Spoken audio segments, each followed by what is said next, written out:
Apakah Kristen boleh imlekan? Memang yang namanya budaya Tionghoa itu hampir nggak kepake di keluarga gua. Pada akhirnya misalkan gara-gara kita mengikuti budaya tersebut, pada akhirnya kita jadi kayak sembayang kepada sesuatu yang di luar daripada Kristus atau Yesus itu sendiri.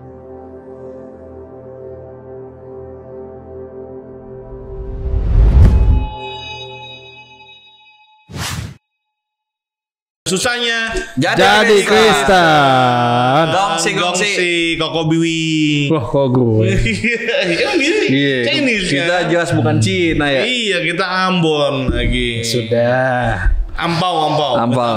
Sudah. Oke, langsung aja ya. Langsung aja. Apakah Kristen boleh imlekan? Gitu. Orang percaya boleh imlekan atau enggak? Karena kan sekarang lagi kemarin kita baru merayakan Imlek ya. Iya. Nah, bukan kita, maksudnya orang-orang Tionghoa keturunan Chinese itu pada merayakan Imlek gitu. Iya, Imlek tuh ngapain aja? Happy banget tuh dapat ampau kemarin. Iya. Gitu. Kemarin gue dapat ampau dari gereja. Wih, Yesusan ya? Iya. Nah, kan situ banyak ornamen kayak misalkan kayak tahun ular ya tahun ini dikatakan. Nah, terus harus ada sembayang dan sebagainya. Iya.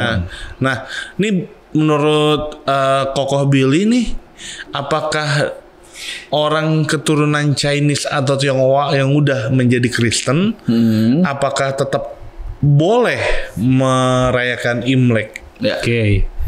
Kalau ini perspektif gua sebagai orang keturunan Tionghoa, tetapi nggak Tionghoa amat. Iya. Gitu ya. Karena memang yang namanya budaya Tionghoa itu hampir nggak kepake di keluarga gua gitu, kecuali kayak sebutan koko, cici gitu. Iya. Tapi cuma itu doang biasanya. Dan kalau untuk ngerayain Imlek itu gua hampir nggak pernah. Hampir nggak pernah. Kalaupun ada satu yang inisiatif rayain yuk gitu, kayak bagi-bagi ampau lah segala macam. Udah that's it gitu doang. Tapi hampir selama gue hidup itu hampir nggak pernah gitu. Nah, cuman memang pertanyaannya mungkin apa sih namanya, boleh nggak sih kita sebagai orang Kristen gitu? Iya. Gitu. Nah, kalau menurut gue sih ini jawabannya sebenarnya bukan boleh nggak boleh, tapi lebih ke tepatnya ke bagaimana kita melihat ini secara bijaksana sih sebenarnya. Betul. Iya. Gitu. Kenapa? Karena Imlek itu kan sebenarnya budaya ya, budaya budaya itu kan bicara soal kebiasaan atau way of life. Bagaimana sebuah bangsa tuh menjalankan budayanya gitu, kayak kita di Indonesia ini kan ada budaya sopan santun. Contoh gampang, waktu lo ngomong yang lebih tua tuh kakak. Iya. Yang lebih tua lagi sih om. Beda kalau misalnya kayak di barat. Orang anak kecil manggil kakek-kakek nama aja. Bob gitu, John gitu kan. Santai. Kita kalau kita mana ada kayak gitu, digampar yang ada. Kurang ajar. Tapi kalau di sana santai karena emang budaya kan. Kita nggak bisa nyalahin budaya barat, dan budaya barat juga nggak bisa nyalahin kita, memang itu udah budaya gitu. Nah, kembali lagi sekarang ke Imlek. Apakah boleh? Kalau menurut gua boleh-boleh aja selama memang bicara soal kebudayaan di mana itu memang menyambut tahun barunya. Gitu. Terus mempererat tali hubungan keluarga kan di Imlek kan akhirnya kita makan-makan. Nongkrong bareng tuh, ngobrol segala macam, mempererat. Keberuntungan. Nah, cuman kalau menurut gua nih ya, ini menurut gua sebagai orang Kristen, yang sudah mulai menurut gua tidak bolehnya adalah saat kita mulai masukin kepercayaan-kepercayaan tuh. Ini misalnya kepercayaan apa nih, tahun apa misalnya, terus mulai maaf kita jadi apa sih biasanya bakar apel lah untuk keberuntungan atau segala macam yang mulai jadi sembayang. Kalau bagi kita tuh udah jadi tahayul. Nah, itu menurut sebagai orang Kristen itu emang udah nggak boleh.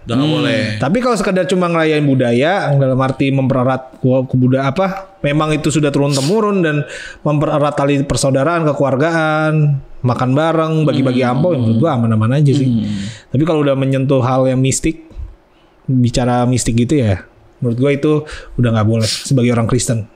Begitu guys. Benar. Ya karena sebenarnya bagi orang Kristen itu yang paling penting adalah sebenarnya budaya itu nggak masalah gitu. Asal jangan sampai budaya itu jadi berhala.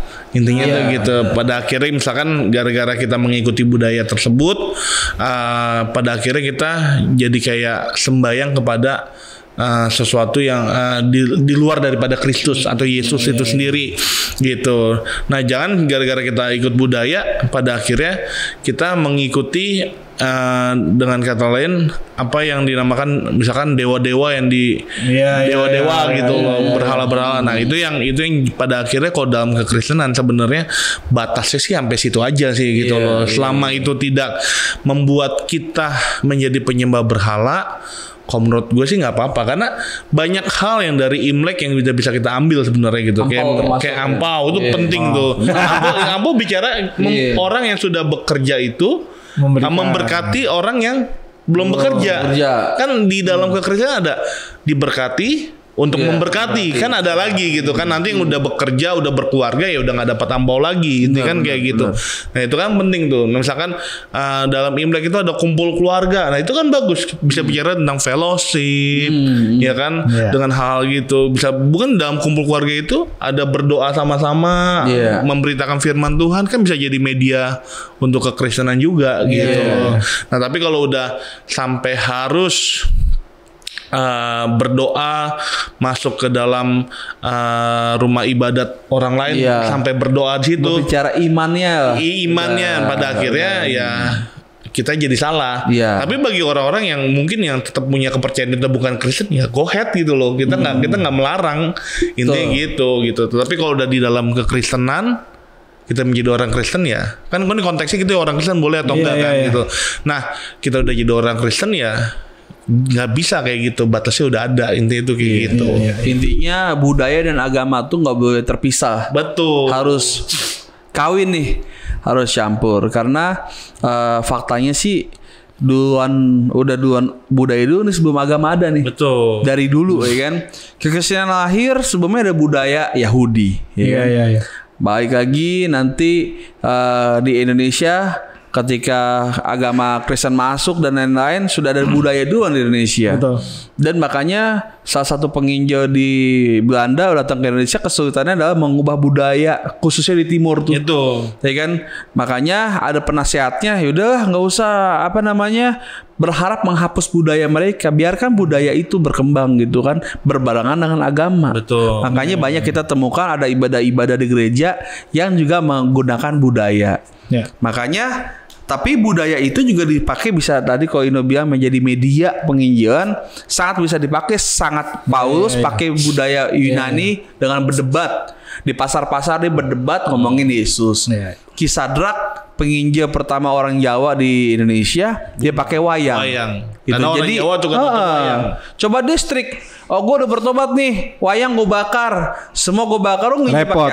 Ulos dibakar. Ulos dibakar. Nah itu nggak boleh tuh. Terus Tionghoa bahkan semuanya dibakar-bakarin gitu. Jadi Kristen aja ya, lu namanya terpisah dari dunia gitu. Jadi lewat budaya lah firman Tuhan diperdengarkan, diceritakan.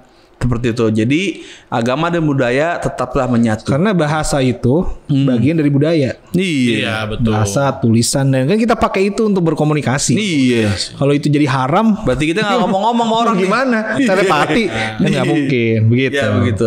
Jadi intinya harus bijak nih. Betul. Batasannya di mana? Kedua, pakai apa? Buat apa? Budaya cuma buat asik-asik doang nih, buat senang-senangin diri doang ya enggak lah. Budaya juga untuk kita pakai untuk memberitakan firman Tuhan gitu. Jadi sesimpel itulah. Minimal itu. Kesimpulannya adalah sebenarnya orang Kristen tetap boleh merayakan Imlek, tapi dengan batasan-batasan yang tidak melanggar firman Tuhan itu tepatnya. Gitu. Dengan kata lain, bagi teman-teman yang sudah merayakan Imlek, kita ucapkan gong sifa coy, ampau nalai. Oke, yang suka video ini nonton video-video berikutnya hanya dalam satu channel Milenial Baper.